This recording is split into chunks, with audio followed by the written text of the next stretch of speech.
பாஜக நிர்வாகி அமர் பிரசாத் ரெட்டி மீது காவல்துறையினர் வழக்கு பதிவு செய்திருக்கிறார்கள். பெண் வன்கொடுமை தடுப்புச் சட்டம், அத்துமீறி உள்ளே புகுந்த தாக்குதல் உட்பட 8 பிரிவுகளில் வழக்கு பதிவு செய்யப்பட்டிருக்கிறது. கோட்டூர்புரத்தைச் சேர்ந்த தேவி என்பவர் அளித்த புகாரில் இந்த நடவடிக்கை எடுக்கப்பட்டிருக்கிறது.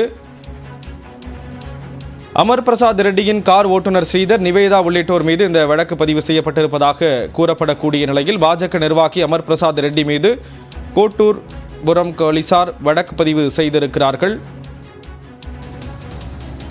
பெண் வன்கொடுமை தடுப்புச் சட்டம், அத்துமீறி உள்ளே புகுந்து தாக்குதல் உட்பட 8 பிரிவுகளில் வழக்கு பதிவு செய்யப்பட்டிருக்கிறது. கோட்டூர்புரத்தைச் சேர்ந்த தேவி என்பவர் அளித்த புகாரில் காவல்துறை இந்த நடவடிக்கை எடுத்திருக்கிறது. பிரதமரின் நிகழ்ச்சிக்கு போதிய அளவில் ஆட்களை கொண்டு வருவதில்லை என்பது தொடர்பான விவகாரத்தில் அவர் தாக்கப்பட்டதாக புகார் அளித்திருந்தார். அதன் அடிப்படையில் இந்த நடவடிக்கையானது எடுக்கப்பட்டிருக்கிறது.